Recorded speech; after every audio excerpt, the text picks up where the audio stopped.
School. I'm Haley. And I'm Katie. Today is Tuesday, April 19th, 2016. Sixth graders, today is an A Day. Tomorrow's breakfast is maple pancakes. Today's hot lunch menu is spaghetti and meat sauce, green beans, and grab-and-go Caesar salad. Hot lunch menu for tomorrow, toasted cheese sandwich. Grab-and-go menu, prawn crab. SJHS track versus Buffalo at 4:30 p.m. Join the limited field trip. All future 6th, 7th, and 8th, and 9th grade students are invited to join history teacher Miss Ellis on the trip to New York in June of 2017. Informational parent meeting will be held at 5:15 p.m. Wednesday, April 20th, and Thursday, April 21st in Miss Ellis's room. 2027. Ask your history teacher for a flyer. Hope you can join us. Twins Day is coming up this Friday, April 22nd. Grab a buddy and dress alike to show your school spirit. And now for breaking news. Happy Monday, April 18th to you. I'm Carl Azus with your daily delivery of international current events. And of course, that includes what's happening in Ecuador and Japan.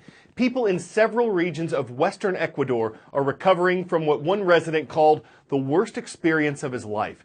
A major 7.8 magnitude earthquake struck on Saturday night. It was strong enough to flatten homes, knock out power, and buckle highways across the region.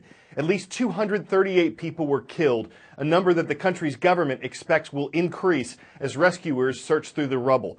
Portable hospitals have been set up, thousands of police and soldiers have been deployed to affected areas, and mobile phone companies are giving free text messages to help people locate and communicate with their loved ones.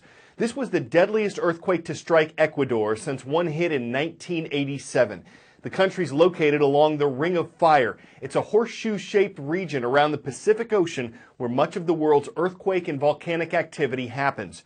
Japan sits on the other side of that ring, and the southwestern part of that country has been reeling from its own series of earthquakes. A strong magnitude 6.2 tremor struck the region last Thursday, and then a major 7.0 quake hit on Saturday. Dozens of people were killed in both of them.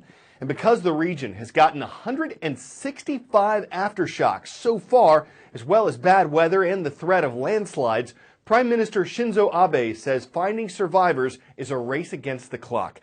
The military's been called in to help people here, too, delivering food, blankets, first aid supplies. More than 760,000 homes don't have power. Almost 400,000 don't have running water. And how some of these homes were constructed has made the difference in whether they're still standing.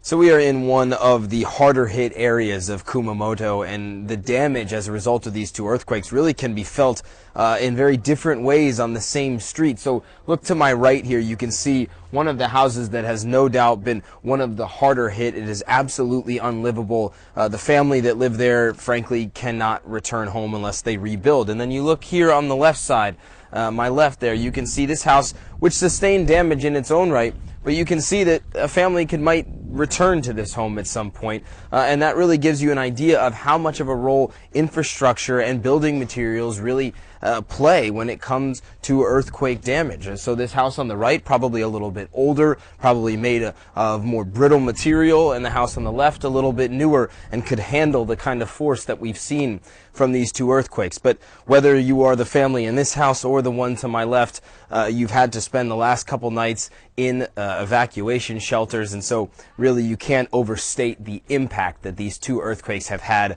on families in this area. Now all rise and join us for the Pledge of Allegiance.